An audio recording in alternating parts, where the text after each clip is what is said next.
Bihar board के matric inter board परीक्षा 2024 के लेकर 2-3 महत्वपूर्ण अपडेट जारी किया गया है। सबसे पहला अपडेट है कि आपका इंटर के परीक्षार्थी को लेकर, और वहीं पर आपका दूसरा अपडेट में बताया जा रहा है कि आपका इसमें आपका फरवरी मंथ में जो एग्जाम होगा, लेकिन उसमें कुछ छात्र छात्रा वंचित रह जाते हैं, किसी कारणवश एग्जाम में सम्मिलित नहीं हो पाते हैं, तो आप सभी छात्र छात्राओं के लिए विशेष परीक्षा का आयोजन किया जाएगा, जो अप्रैल माह में आयोजित करेंगे। अर्थात कि मैट्रिक में इंटर की बोर्ड परीक्षा 2 बार होगा। इस साल के होते हुए आपके एक साल में बर्बाद ना हो, एक बार भी आपका मेन एग्जाम होगा फरवरी मंथ में, और वहीं पर उसके बाद आपका विशेष एग्जाम, स्पेशल एग्जाम का आयोजन किया जाएगा। स्पेशल एग्जाम का अपडेट आया है, इसमें अपडेट के माध्यम से विस्तार से समझने का प्रयास करेंगे। इसमें कौन कौन सा छात्र सम्मिलित हो पाएंगे, उसके साथ साथ इस एग्जाम में कितने महत्व है, और उसके साथ साथ यहाँ पर देखिए सबसे पहला महत्व यहाँ पर बताया जा रहा है। यहाँ पर देखिए सबसे पहला यहाँ पर देखिए साइंस आर्ट्स कॉमर्स के स्ट्रीम के परीक्षार्थी इंटरमीडिएट के लिए जो बताया जा रहा है, पहला महत्वपूर्ण अपडेट समझने का प्रयास करते हैं। यहाँ पर देखिए बताया जा रहा है परीक्षार्थियों की संख्या। यहाँ पर सबसे ऊपर में आप देख रहे हैं साइंस में 19,091, और वहीं पर आर्ट्स में 35,071, और कॉमर्स में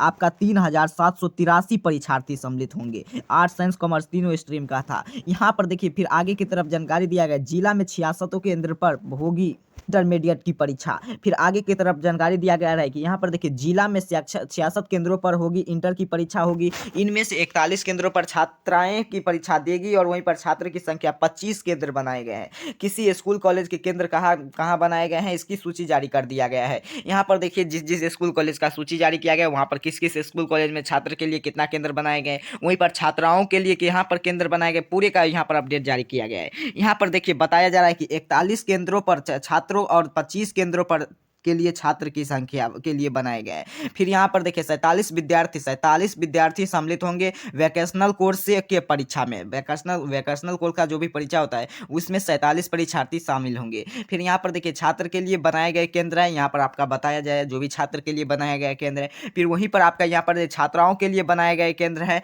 जो कि यहाँ पर जो भी कॉलेज है यहाँ पर बनाया गया है। फिर यहाँ पर देखिए कुल आपका जो जानकारी दिया गया परीक्षार्थी में जो सम्मिलित होंगे, साइंस में कितने परीक्षार्थी सम्मिलित होने जा रहे हैं, तो साइंस में आपका 19,091, वहीं पर आपका आर्ट्स में 35,071 परीक्षार्थी सम्मिलित होंगे, और वहीं पर आपका कॉमर्स में की बात करें तो आपका 3,783 परीक्षार्थी इसमें सम्मिलित होंगे। यहाँ पर आपका 47 छात्राओं के लिए विभिन्न स्तरीय पर परीक्षा की तैयारी अंतिम चरण में कर दिया गया है बिहार विद्यालय परीक्षा समिति की तरफ से। यह है आपका मैट्रिक का इंटर का जो आपका महत्वपूर्ण अपडेट है। अब चलिए बात कर लेते हैं दूसरा आपका महत्वपूर्ण अपडेट आया है कि आपका मैट्रिक इंटर की बोर्ड परीक्षा को लेकर जो भी आपका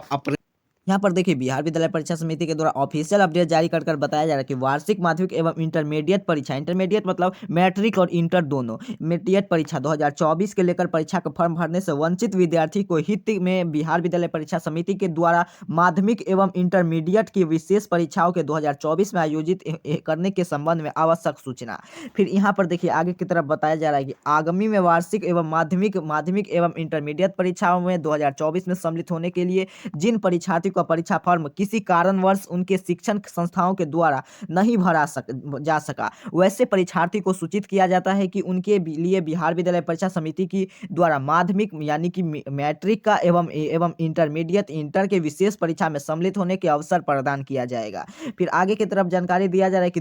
वर्ष 2024 में माध्यमिक एवं इंटरमीडिएट विशेष परीक्षा का आयोजन माह अप्रैल में 2024 में करेंगे, तथा इसका परीक्षाफल माह मई में 2024 में जारी करने के लक्ष्य रखे गए हैं, ताकि विद्यार्थी को उच्चतर शिक्षा ग्रहण करने के लिए किसी भी उच्चतर स्थान के संस्थाओं का सामान्य माया में नामांकन ले सके। यहीं पर विशेष परीक्षार्थी को सम्मिलित होने वाले परीक्षार्थी को वार्षिक परीक्षा के भांति ही श्रेणी डिवीजन प्रदान किया जाएगा। यहाँ पर देखिए क्या बताया जा रहा है, यहाँ पर ध्यान से समझने का प्रयास करेंगे। वैसे छात्र छात्राओं जिनका सेंटअप एग्जाम, या चाहे आप रजिस्ट्रेशन हुआ है, आप रजिस्ट्रेशन का फॉर्म भर चुके हैं, चाहे आप सेंटअप एग्जाम में सम्मिलित हो चुके हैं, और किसी भी कारण से आपका यहाँ पर देखिए परीक्षा फॉर्म नहीं भराया, तो आपका किसी भी कारण से परीक्षा फॉर्म नहीं भराया था, चाहे आपको स्कूल के लापरवाही से या चाहे आपके विद्यालय के प्रधानाध्यापक के जो लापरवाही से जो आपका एग्जाम का जो सेंटअप एग्जाम, चाहे आप किसी भी एग्जाम का जो अगर आपका फॉर्म नहीं भरा पाया था, जो आप फरवरी मंथ में एग्जाम जाएंगे, तो किसी भी कारण से आपका एग्जाम छूट गया था, आपका एग्जाम नहीं बल्कि आपका परीक्षा फॉर्म आपको भरना छूट गया था, तो वैसे छात्र छात्राओं के लिए आपका इंटरमीडिएट एवं माध्यमिक परीक्षा में आप फिर से बिहार विद्यालय परीक्षा समिति के द्वारा 2 बार आपका ऑफिशियल अपडेट जारी कर बताया जाता है कि आपका अगर मान लीजिए आपका इस बार जो आपका मंथ में जो आपका एग्जाम होगा, फरवरी मंथ में जो आपका एग्जाम का आयोजन होने जा रहा है, तो इसमें तो आपका मेन एग्जाम होगा, जिसमें आपको मेन एग्जाम में अगर आप सम्मिलित होते, आपका डमी रजिस्ट्रेशन कार्ड आया था, आप रजिस्ट्रेशन कराए थे, तो अब और उसके साथ साथ अगर आप सेंटअप एग्जाम में अगर आप सम्मिलित हुए थे, तो आपका मेन एग्जाम तो होगा ही, जो आपकी फरवरी मंथ में आप सम्मिलित हो पाएंगे। लेकिन उसी में कुछ ऐसे छात्र छात्राएं होते हैं जिनका मेन एग्जाम तो फरवरी मंथ में ही होना चाहिए, और वो क्या करते हैं, किसी भी कारण से उसका परीक्षा फॉर्म नहीं भरा पाते हैं, या विद्यालय के प्रधानाध्यापक के द्वारा कोई भी कारण से लापरवाही के कारण उनका कोई भी समस्या के सामना करना पड़े, जब विद्यार्थी के लिए यहाँ पर देखिए स्पष्ट रूप से लिखा गया है कि संस्थाओं के द्वारा भरा नहीं जा सके, यानी कि अर्थात कि जो जिन भी स्कूल कॉलेज में वह विद्यार्थी अगर कोई भी शिक्षण के लिए संस्थाओं के द्वारा भरा फॉर्म नहीं भरते, वैसे विद्यार्थी को लिए सूचित किया जाता है बिहार विद्यालय परीक्षा समिति के द्वारा इंटरमीडिएट, माध्यमिक एवं इंटरमीडिएट वार्षिक परीक्षा में सम्मिलित होने का अवसर उसे भी दिया जाएगा, जो कि आप उसका डेट अप्रैल मंथ में बिहार विद्यालय परीक्षा समिति जारी करेंगे। फिर यहाँ पर देखिए आपके लिए बताया जा रहा है कि इनका जो परीक्षा जो अप्रैल में जो आपका जारी होगा, इनका रिजल्ट कब प्रकाशित किया जाएगा, तो इसका माह मई में इसका रिजल्ट जारी कर दिया जाएगा बिहार विद्यालय परीक्षा समिति के द्वारा, ताकि विद्यार्थी को उच्चतर शिक्षा ग्रहण करने में किसी भी उच्चतर संस्थाओं में सामान्य का सामना न कर, अर्थात कि जो भी आपका यहाँ पर जो आपका इसका मई में अर्थात कि मई में जो आपका इसका जो रिजल्ट जारी कर दिया जाएगा, तो जो आप जानते हैं 11th का जो आपका रजिस्ट्रेशन होता है, 11th में जो आपका नामकरण लेना स्टार्ट हो जाता है, तो वो उसमें भी यह विद्यार्थी यह परीक्षा में दे पाएंगे। यहाँ पर और एक महत्वपूर्ण यहाँ से और जानकारी मिल जाएगा कि अगर आप मान लीजिए किसी भी परीक्षार्थी, चाहे आपका मैट्रिक में या चाहे आपका इंटर में किसी भी विषय से अगर आप फेल कर जाते हैं, अर्थात कि अच्छा अंक नहीं मिल पाता है, उसे कंपार्टमेंटल एग्जाम में, जो भी कंपार्टमेंटल एग्जाम को इसी एग्जाम में जोड़ दिया जाता है। तो आप क्लियर समझेंगे कि आपको मान लीजिए किसी भी परीक्षार्थी का कंपार्टमेंटल एग्जाम में अगर आप वो सम्मिलित होते हैं, किसी भी विषय में अगर आपका अच्छा अंक नहीं ला पाता है,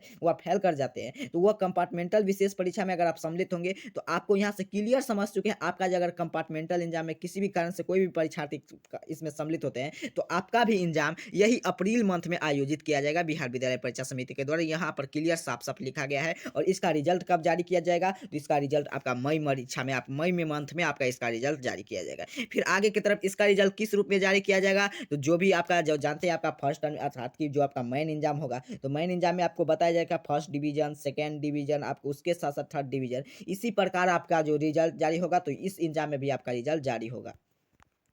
इस एग्जाम में भी आपका रिजल्ट जारी होगा। यहाँ पर क्लियर आपके लिए यहाँ पर बताया जा रहा है। आप क्लियर समझ चुके हैं इंटरमीडिएट वार्षिक परीक्षा का यह आपके लिए पूरे था रिजल्ट। इंटरमीडिएट एवं माध्यमिक परीक्षा 2024 में सम्मिलित होने वाले परीक्षार्थी के लिए ये आपका ऑफिशियल अपडेट था। मान लीजिए किसी कारणवश किसी छात्र का फॉर्म नहीं भरा था, छूट गया था, उनके लिए बिहार विद्यालय परीक्षा समिति एक साल उनका बर्बाद ना हो, इसीलिए यहाँ पर बताया जा रहा है, उसका डेट वगैरह जारी कर दिया गया है। तो आप क्लियर समझ चुके हैं। और उसके साथ साथ आपका कंपार्टमेंटल एग्जाम में अगर कोई भी छात्र इसमें अगर सम्मिलित होते हैं, एग्जाम के बाद उससे कोई भी अच्छा विषय में अच्छा मार्क नहीं ला पाते हैं, वो किसी एक विषय से सम्मिलित होने जाते हैं, तो उनके कंपार्टमेंटल एग्जाम का आयोजन किया जाता है। तो उस एग्जाम को भी इसी एग्जाम में इसका जोड़ दिया जाता है, अर्थात कि जो भी कंपार्टमेंटल के भी विद्यार्थी रहते हैं और इधर उसका जो रजिस्ट्रेशन, अर्थात कि जिनका भी रजिस्ट्रेशन नहीं हो पाता है, परीक्षा फॉर्म भरना छूट जाता है, तो उन भी छात्राओं को इसी एग्जाम में सम्मिलित कर दिया जाता है, जिससे बिहार विद्यालय परीक्षा समिति स्पेशल एग्जाम का आयोजन किया जाता है, जो कि आपका अप्रैल मंथ में आपका एग्जाम होने जा रहा है। तो आप क्लियर समझ चुके हैं। यही आपका 2-3 महत्वपूर्ण अपडेट जारी किया गया था बिहार विद्यालय परीक्षा समिति की तरफ से। आप जानते हैं जैसे कोई अगला अपडेट आएगा उसकी जानकारी मैं आपको सबसे पहले दूंगा, और उसके साथ साथ पल पल की अपडेट यहाँ पर आपके लिए यहाँ पर अपडेट किया जाता है। ऐसे ही कोई बिहार विद्यालय परीक्षा समिति देखिए अपना तैयारी आपका पूर्ण रूप में कर चुका है, तो आपको यहाँ पर क्लियर बता दिया कि परीक्षा की तैयारी अंतिम चरण में चल रहा है। तो इसीलिए आपको क्या करना है, तो आपको अच्छे तरीके से पढ़ाई करना है, ताकि आपके एग्जाम में काफी कम समय है। बिहार विद्यालय परीक्षा समिति के द्वारा 2-2 बार आपका एग्जाम लिया जाएगा इंटरमीडिएट। आपको नहीं यही समझना है कि जो भी छात्र यहाँ पर समझ रहे होंगे कि हमें भी 2 एग्जाम में सम्मिलित, बिल्कुल नहीं। जिसका रजिस्ट्रेशन हो चुका है उसके साथ साथ जिनका पिछले आपका डमी एडमिट कार्ड आया है और आप एग्जाम में सम्मिलित हुए थे, आपका परीक्षा फॉर्म भी भरा चुका है, तो ऐसे छात्र को नहीं सम्मिलित होना है। वैसे छात्र को सम्मिलित होना है जो भी माध्यमिक और चाहे इंटरमीडिएट परीक्षा 2024 में देने जा रहे हैं, उनका परीक्षा फॉर्म किसी भी कारण से उसे भरा नहीं पाया था, या चाहे आपका विद्यालय के द्वारा प्रधानाध्यापक के द्वारा लापरवाही के कारण नहीं भराया था, चाहे आपका आपका स्कूल कॉलेज के माध्यम के स्कूल कॉलेज के लापरवाही के कारण किसी भी कारण से नहीं भरा, तो वैसे छात्रों के इस एग्जाम में सम्मिलित होगा। आप जानते हैं जैसे कोई पल पल की अपडेट आपके लिए यहाँ पर अपडेट करता हूँ, तो जैसे कोई अगला अपडेट रहेगा उसकी जानकारी मैं आपको सबसे पहले दूंगा। तब तक के लिए आप सभी को इस चैनल को सब्सक्राइब कर लेना है, वीडियो को लाइक करके तमाम दोस्त मित्र के पास शेयर कर देना। मिलते हैं आप सभी को नए अपडेट के साथ, तब तक के लिए आप सभी को बहुत बहुत धन्यवाद।